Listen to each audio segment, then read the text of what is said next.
1 Corinthians chapter 2, verse 9. What no eye has seen, nor ear heard, nor the heart of man imagined, what God has prepared for those who love Him. Those who love Him. దేవుడు తన్ను ప్రేమించు వారి కొరకు ఏవి సిద్ధపరచినో అవి కంటికి కనబడలేదు, చెవికి వినబడలేదు, మనుష్య హృదయమునకు గోచరము కాలేదు అని వ్రాయబడి ఉన్నది. ప్రేమిన వాళ్ళారా, అంటే అవి ఎంత ఉన్నతమైనవో మనకి మరి ఊహకు కూడా అందనటువంటివి అన్నమాట. కంటికి కనబడలేదు అంటే ఎవరూ వాటిని చూడలేదు ఇంతవరకు, అంటే అవి ఎక్కడా కనబడవు, దాచిపెట్టాడంతే మన కోసం దేవుడు. చెవికి వినబడలేదు, పలానా అని దేవుడు ఎవరితోనూ చెప్పలేదు ఆ చెవిలో పడి మన దగ్గరికి రావటానికి. అయితే హృదయమునకు గోచరము కాలేదు. మనం ఎంతగా ఇమాజిన్ చేసుకున్నా దేవుడు నా కోసం ఏం దాచారు, దేవుడు నా కోసం ఏం దాచిపెట్టారు అని మనం ఎంత ఆలోచించినా సరే మన హృదయాలకు గోచరము కానటువంటి విషయాలని దేవుడు మన కోసం దాచిపెట్టారంట.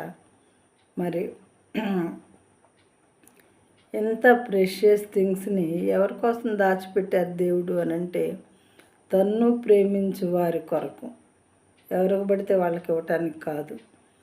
తన్ను ప్రేమించు వారి కొరకు మనం కూడా ఏం చేస్తామంటే ఒక్కోసారి మరి మనకిష్టమైనటువంటి మరి ప్రియమైన స్నేహితులకి లేదా మన రిలేటివ్స్కి కానీ వాళ్ళ బర్త్డేస్కి కానీ లేదా మ్యారేజ్ డేస్కి కానీ ఏం చేస్తూ ఉంటామంటే అవి గుర్తుపెట్టుకొని సడన్గా మనం ఏమైనా ప్రెషియస్ గిఫ్ట్లు తీసుకొని వెళ్ళి వాళ్ళకి ఇస్తే వాళ్ళు ఎంతగా సంతోషించేవారుగానో ఉంటారు.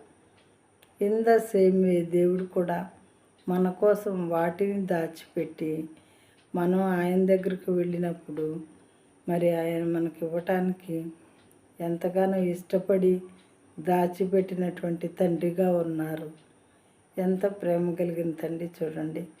అంటే ఎంత ఉన్నతమైనవో అవి ఎవరికీ కనబడలేదు, వినబడలేదు, కనీసం ఇమాజినేషన్ కూడా అందట్లేదు. అంటే చాలా ప్రెషియస్ థింగ్స్ని తండ్రి మన కోసం దాచిపెట్టి ఉంచారు అని దీని మీనింగ్ అన్నమాట. మరి ఇలాంటివి త్వరగా చూసుకోవాలని మీకు అనిపిస్తూ ఉందా? నాకైతే చాలా యాంగ్జైటీగా ఉంది. ఏం దాచిపెట్టాడో దేవుడు నా కోసం, ఏం దాచిపెట్టాడో తెలుసుకుందామని.